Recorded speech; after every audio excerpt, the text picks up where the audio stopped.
भाइयों और बहनों, आज हम स्टार्ट करने वाले हैं क्लास 10वीं की इंग्लिश बुक की पहली कहानी अ लेटर टू गॉड। इस स्टोरी को लिखा है एक मैक्सिकन राइटर G.L. फुएंटेस ने। लेकिन टेंशन लेने की जरूरत नहीं है, मैं आपको ये कहानी एकदम सिंपल लैंग्वेज में लाइन बाय लाइन समझाऊंगा। ना कोई डिफिकल्ट वर्ड, ना बोरिंग एक्सप्लेनेशन, आप बस ध्यान से सुनते रहिए। एक छोटी सी पहाड़ी थी और उसके ऊपर बना था एक छोटा सा घर। घर के आसपास और कोई घर नहीं था, सिर्फ खुले मैदान थे और कुछ खेत। इस घर में रहता था एक आदमी जिसका नाम था लेंचो। लेंचो एक सीधा साधा इंसान होता है, उसका जीवन बहुत सिंपल होता है, लेकिन उसमें एक चीज खास थी, उसका भरोसा। वो हर दिन अपने खेत में मेहनत करता, क्योंकि वही उसका जीवन था, केवल खेती। दिन भर खेतों में लगा रहता, बीज बोना, पानी देना, मिट्टी पलटना, सब कुछ वो खुद करता था। उस सीजन में उसने अपने खेत में मक्का बो रखा था और फसल भी अच्छी हो रही थी। उसे बस एक चीज की जरूरत थी, बारिश। एक दोपहर का टाइम था, लेंचो खाना खा रहा था और बार बार खिड़की से बाहर देख रहा था। आसमान में कुछ बादल दिख रहे थे।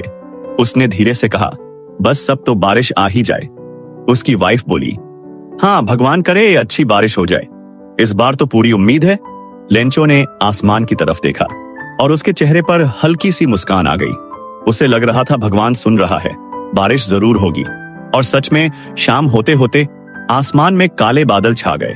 लेंचो ने खिड़की से बाहर देखा और बोला, वाह, ये तो पैसों की बारिश है। बूंदें गिरने लगी, ठंडी हवा चलने लगी, सब कुछ एकदम परफेक्ट था। उसने अपने बच्चों से कहा, ये जो छोटी बूंदें हैं वो 5 पैसे हैं और जो बड़ी बूंद 10 पैसे है। भगवान ने हमारी सुन ली। लेकिन ये तो बस शुरुआत थी, जो होने वाला था उसने लेंचो की दुनिया ही बदल दी।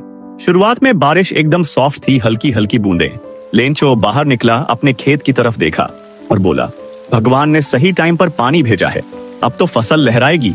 लेकिन कुछ ही देर में बारिश तेज होने लगी और फिर ओले गिरने लगे। हाँ भाई, बर्फ के टुकड़े जैसे छोटे छोटे गोल पत्थर गिर रहे हो आसमान से। लेंचो चौंक गया। उसने आसमान की तरफ देखा और बोला, हे भगवान, ये क्या हो रहा है? कुछ ही मिनटों में पूरा खेत सफेद चादर से ढक गया। ओले इतने बड़े थे जैसे किसी ने पत्थर फेंक दिए हों। मक्के के पौधे टूट गए, पत्तियां चिटक गईं और फसल पूरी तरह बर्बाद हो गई। लेंचो वहीं खड़ा रह गया, बस देखता रह गया। ना कुछ कर सकता था, ना रोक सकता था। उसके बच्चे खिड़की से सब देख रहे थे, सबका दिल टूट गया। जब तूफान खत्म हुआ तो लेंचो धीरे धीरे अंदर आया।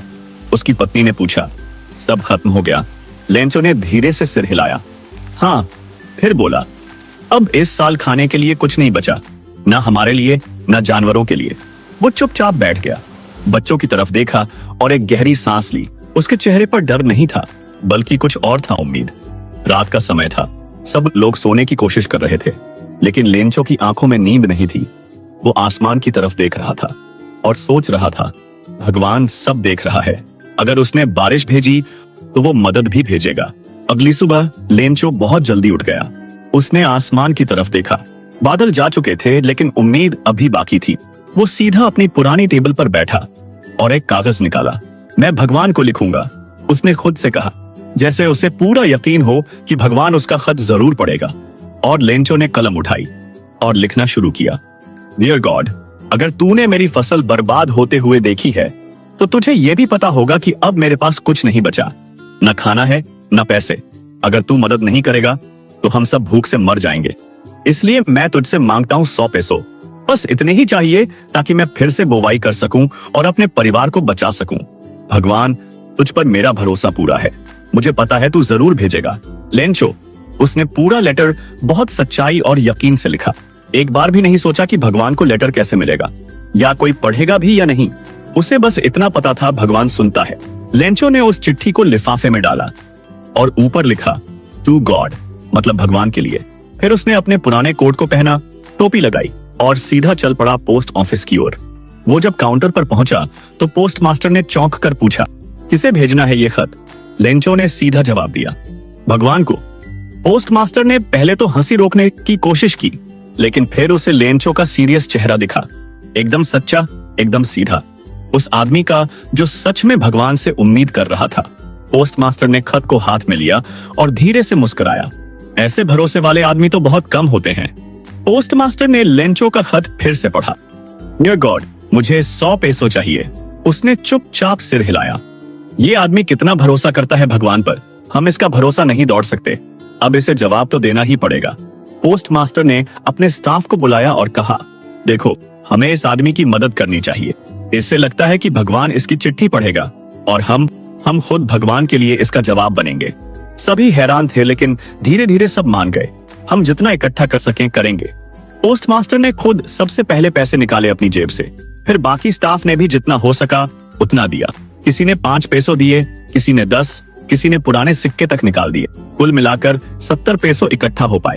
100 नहीं हो पाए, लेकिन पोस्ट मास्टर को लगा इससे थोड़ा सहारा तो मिलेगा। उसने वही लेंचो वाला लिफाफा लिया, उसमें पैसे डाले और एक छोटा सा नोट भी लिखा, गॉड फ्रॉम योर रिक्वेस्ट। कुछ दिन बाद लेंचो फिर पोस्ट ऑफिस आया। पोस्ट मास्टर दूर से ही देख रहा था, मुस्कुरा रहा था। क्लर्क ने लेंचो को लिफाफा दिया। लेंचो ने वहीं खड़ा होकर लिफाफा खोला, लेकिन उसका चेहरा कुछ अजीब सा हो गया। वो खुश नहीं था, वो चौंका हुआ था। उसने इधर उधर देखा और फिर धीरे से सिर हिलाया।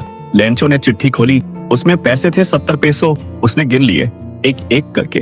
थोड़ी देर तक वो खामोश खड़ा रहा, फिर उसकी आंखें ऊपर उठी और उसने एक लंबी सांस ली। फिर वहीं पोस्ट ऑफिस में एक मेज पर बैठ गया और फिर से लिखना शुरू किया भगवान को। उसकी लिखावट इस बार पहले से भी ज्यादा तेज थी, जैसे मन में कुछ खलबली हो। उसने लिखा, डियर गॉड, थैंक्स फॉर भेजने के लिए पैसे, लेकिन मुझे पूरे 100 पैसों की जरूरत थी और तुमने सिर्फ 70 भेजे। बाकी के 30 मुझे बहुत जरूरी हैं। प्लीज वो भी भेज देना, लेकिन एक बात का ध्यान रखना, ये पैसे पोस्ट ऑफिस के रास्ते मत भेजना। इन लोगों पर मुझे भरोसा नहीं है। लगता है इन्हीं में से किसी ने पैसे चुरा लिए हैं। तेरा ही लेंचो। उसने खत को लिफाफे में डाला, फिर एकदम पहले जैसे कॉन्फिडेंस के साथ काउंटर पर गया और कहा, ये फिर से भेज दो भगवान के लिए। अब पोस्ट मास्टर और बाकी सब बस उसे देखते रह गए। कुछ हंसे, कुछ चौंके, लेकिन सबके दिल में एक ही बात थी, क्या भरोसा था इस आदमी का। और यही थी हमारी कहानी, अ लेटर टू गॉड। एक सीधा साधा इंसान जिसका भरोसा इतना पक्का था कि भगवान से मांगने में उसे कभी झिझक नहीं हुई। लेकिन आयरनी देखो, जिसने उसकी मदद की उसी पर शक कर बैठा। लेकिन यही तो कहानी की खूबसूरती है। कभी कभी भरोसा बहुत प्योर होता है, लेकिन दुनिया उसे समझ नहीं पाती।